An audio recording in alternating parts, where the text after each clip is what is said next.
This is why I hate dealing with subcontractors who are poor. They're hardly of any use to society. They come up with excuses right away. Why don't you just leave? I'll tell the president you were here. Those words had the sharpness to sever one's patience. I could practically hear a snap in my mind.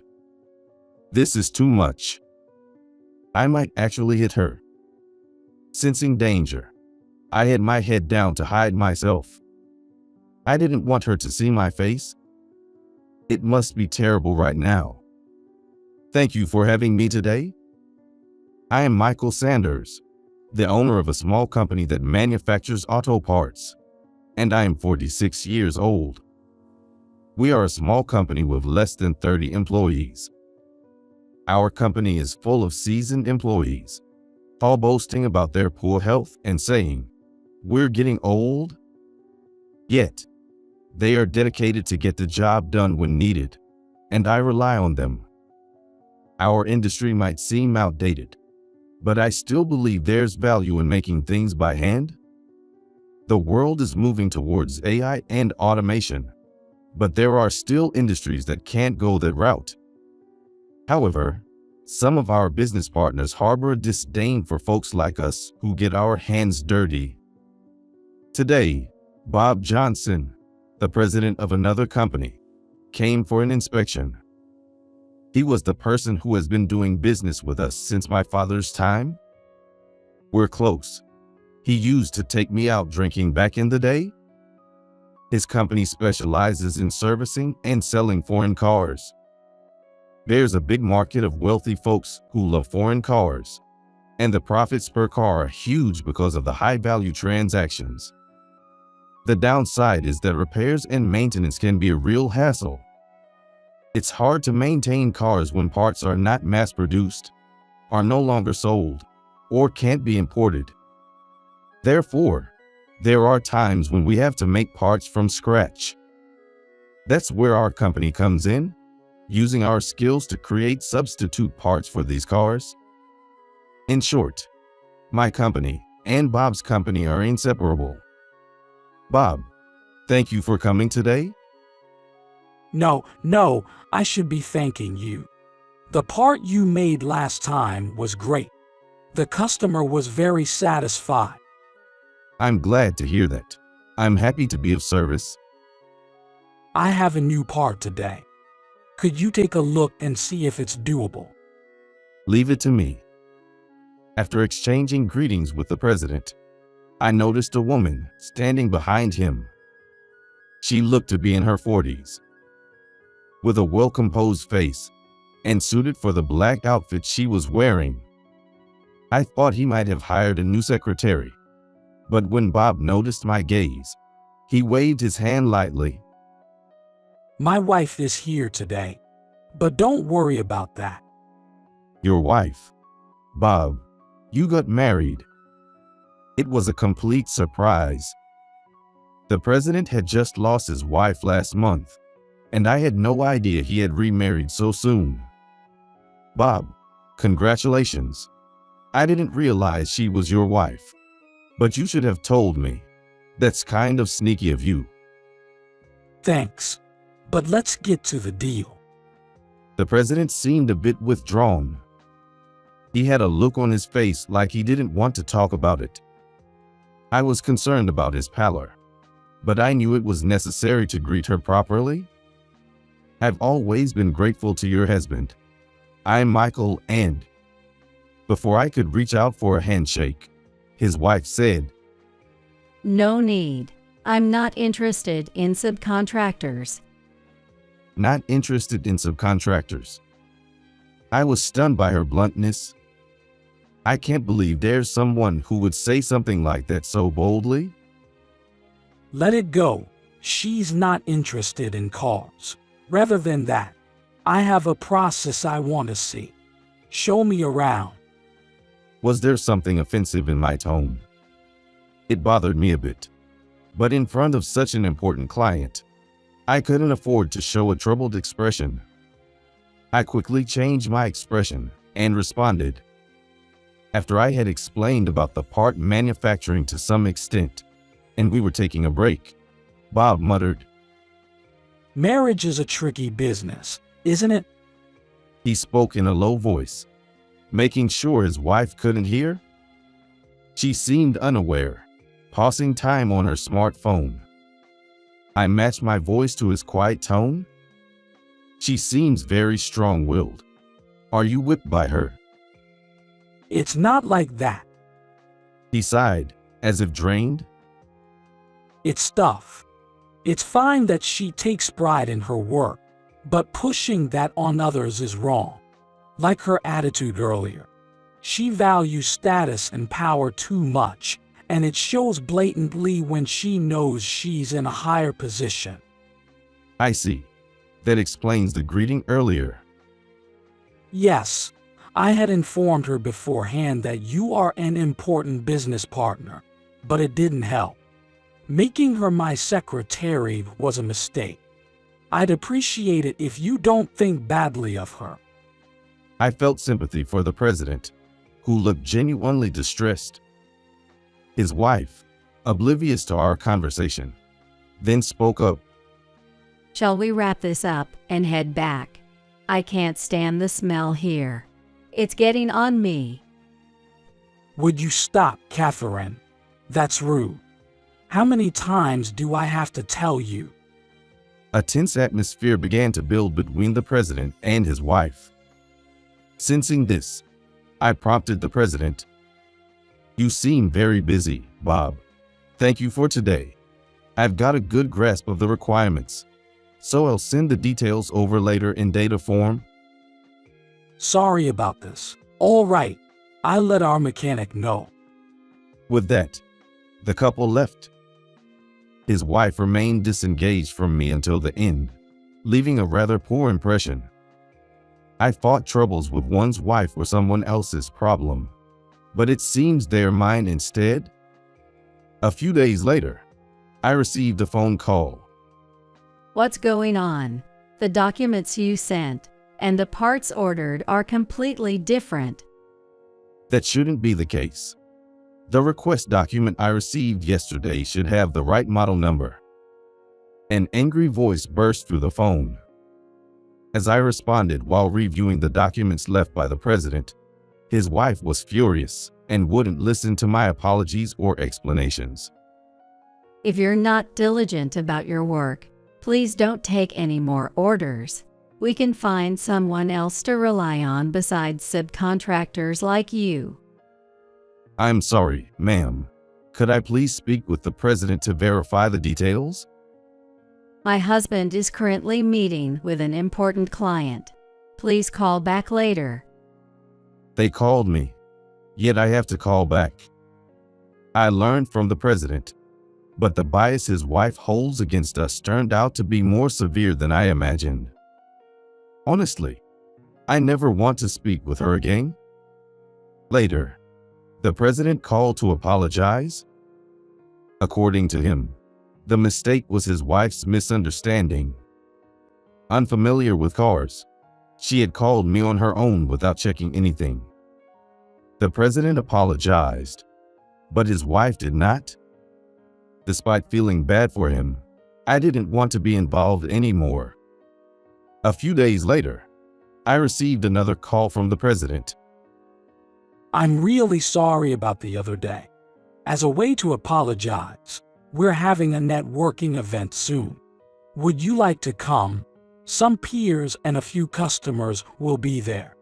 It could be a great opportunity for you. Thank you. I'd love to attend. I was invited by the president to a networking event. It was an opportunity I couldn't miss.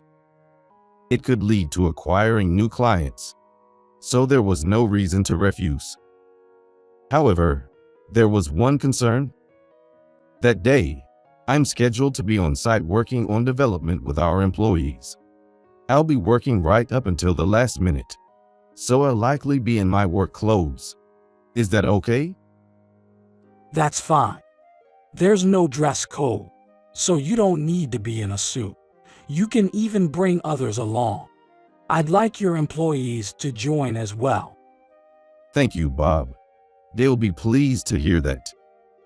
On the day of the event, after completing the ordered parts, we headed to the venue still in our work clothes. The event was held in a high-rise building. Several employees were excited about this rare opportunity. Is it really okay for workers like us to come? It's fine. The president himself said he wanted us to take advantage of his invitation. I'll be mingling for business, so help yourselves to the food. Well, that's generous. Truly. It's different when you're dealing with a profitable company. Just don't eat too much and cause a scene. My words were met with laughter by the employees. Being able to give back to the employees I rely on daily made this networking event invaluable. To me, my employees are like family, and I'm always concerned about their well-being. I hope this event would serve as a token of my appreciation.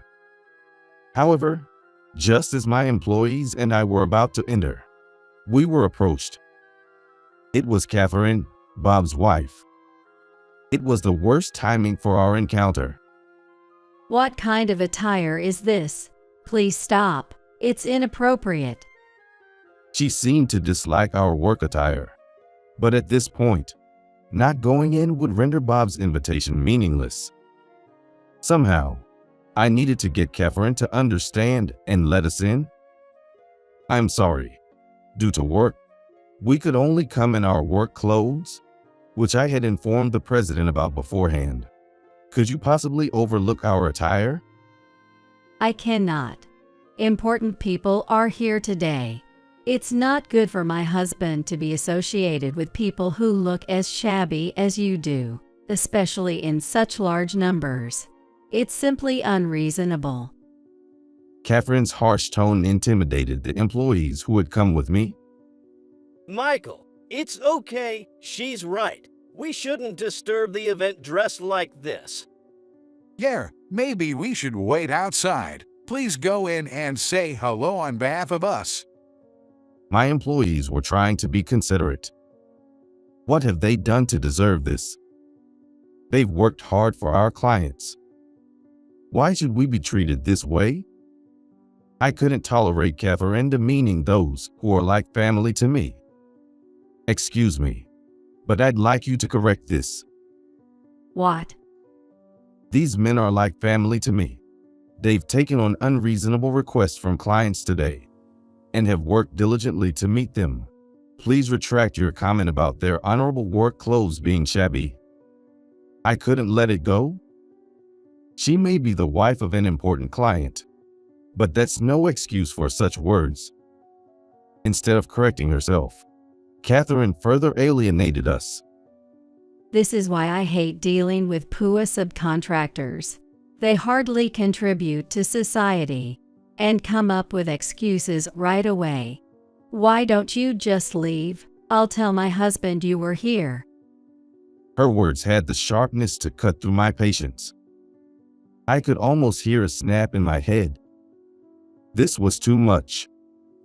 I really felt like I might hit her. Sensing danger, I had my head down as if to hide. I didn't want her to see my face. It must have looked terrible. Understood, Catherine. Thank you for having us today. Please just tell your husband we appreciated the wonderful gathering. Catherine did not reply. It didn't matter. Now that I knew we couldn't understand each other, she was nothing more than a messenger pigeon to me. I'll take my leave now. Catherine didn't even try to apologize or offer greetings. Seeing the uncomfortable faces of the employees only fuels the fire within me even more. As I stepped into the elevator, probably for the last conversation with Catherine, I said this: I anticipate that you'll be very busy from now on. She looked at me quizzically. It took a few days for her to understand the meaning of those words. That day, with the intention of purging all the dark thoughts that had been brewing inside me, I went bar hopping in the city with the employees. The next morning, I woke up in the factory with a slight headache from drinking too much, but it felt like I had washed away all the frustration Checking my phone as part of my routine, I saw a myriad of missed calls. They were from Bob. I thought about calling back immediately, but decided against it. I couldn't deal with those who were involved with a woman. Quietly, I set the phone down, intending to ignore it. But the president tried reaching out through the company's phone number, not giving up despite my attempts to disconnect. Reluctantly, I picked up after many refusals were conveyed by our reception. You finally answered. I'm really sorry. I heard from my wife yesterday. She said something awful, didn't she? No, not at all. It was just a reminder of the differences in our social standing. Don't say that. We're friends, aren't we? Bob, I thought so too, which is why we've been doing business. But I can't just forget what your wife said. I think we should hold off on our dealings for a while. Please understand. But what about the parts I requested earlier? If data is okay, I can send that to you. Please have someone else manufacture them. If Catherine is right, there should be subcontractors capable of meeting your standards. Wait, there's no such company. Please, Bob, let us be until things settle down. Goodbye. I hung up abruptly before the president could finish speaking. After that, I think the Johnson Company went through hell. Most of their parts were manufactured by our company. After this incident, they tried to find new subcontractors, but no company wanted to undertake the intricate work required for their parts. And that's understandable. Who would want to handle parts that can't be completed without manual customization? Where could they find technicians capable of that? I knew well enough that they wouldn't find someone immediately. Later, through industry contacts, I heard about Bob's struggles. Someone showed me the parts you make, and I'm amazed you could do it. The skills of your technicians really are a cut above. Foreign parts are a puzzle, what with the foreign language and all, and the design and materials are completely different. It's a wonder you managed to deal with them this long. Right. So, how's the president holding up? He's been complaining a lot. Seems like he's having a tough time. Can't even carry out the maintenance he used to, and his clients are furious. Maintenance was their strong suit, but they can't do it anymore without the parts. It's a sorry state of affairs. Yeah, I figured as much. Despite everything, I felt a bit of sympathy. He must be having a rough time with phone calls now. Heard about his new wife, right? She had been a problem long before with other companies and was known as a risky bet internally. Apparently, this whole affair has pushed him to file for divorce. She was quite the nasty piece. I ended my dealings with her because of her. You did. Just couldn't stand being looked down upon that much, huh? Nowadays, you don't need to put up with such nonsense. When she called to place an order, her condescending attitude was so unbearable that I just refused. You really wish people would choose their words better? They say the president is furious. So much so that since she was employed as a secretary and caused losses for the company, he's planning to sue her. Divorce, alimony, and damages, huh? Can't even imagine the sum? How's he going to handle the money? Guess he'll file for damages after the divorce settlement. Really can't guess what the president is thinking. Makes me glad I'm not married. Too terrifying to even think about it. Got that from looking at his wife. She's just an extreme case. A normal president's wife just needs to keep a smile and be polite. That's enough. Misunderstanding her role and causing trouble for everyone is just unacceptable. After hearing such rumors, I got a call from that lady. I didn't want to answer, but since the receptionist couldn't help me escape, I resigned myself and picked up. Because of you, I've suffered terribly. How are you going to make this right? I don't know what happened, but I don't think I'm involved. If only you had shown up at that networking event, none of this would have happened. It's your fault. You should be the one to pay damages. I'm sorry, but per our contract, we handle the design. For manufacturing, I heard from you that you knew of others, so I advised the president to rely on them. There's no such place. Why did she even say that? Just digging her own grave here? Not wanting to continue this conversation, I ended the call quickly. That's her own mess to fix. I think she should be able to handle that much on her own. If she's so great at looking down on subcontractors, she should be able to handle it. Later, she tried calling again, but after I warned that any further calls would be considered harassment and subject to legal action, the calls stopped. Instead, calls from Bob began to come through on my phone. Enough time had passed, so when I picked up, he shared the entire ordeal. Ultimately, unable to find the parts, his company struggled with maintenance using whatever parts they could gather, but many issues arose due to mismatched types. It was well known, but the plan was actually proposed by Catherine. Triggered by this, Bob became furious with her and filed for divorce. With a significant sum including alimony and damages, the divorce was settled. Now, Bob seems busy negotiating the financial aspects, but once things settled, he called me. Thinking about the whole situation made me feel a bit guilty. That's the story. Now that the troublemaker is gone, could we possibly start trading again? Also, as a way to reset and apologize, let's go out to eat. Thank you, Bob. Despite the tough times you faced, I appreciate you reaching out again. You're not to blame. No, I am to blame for marrying such a disaster. It taught me never to marry just based on looks and resume. I hope you can take something from this too. I'll keep that in mind. Following that, Bob and I resumed our business dealings. There were many ups and downs, but his company had been a close associate since my father's time. He was not someone to be overlooked.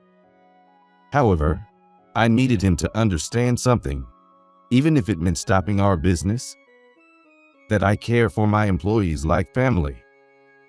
After his wife left, there were no more troubles, and we could provide parts and complete car maintenance. I looked at the used parts, but they were all of such poor quality that I doubted they even functioned well. I realized how much I relied on my employees. The car, having completed maintenance, comes back to life. Yeah, it's true for both companies and people alike. When you lose a crucial component, everything comes to a halt. This incident taught me a valuable lesson. I hope she learned something from this as well. The world mostly operates through subcontracting. Those at the bottom work to take on jobs. Without this, the great machine of society cannot function. I was reminded of this fact. It seems the nation itself thrives on the efforts of such people.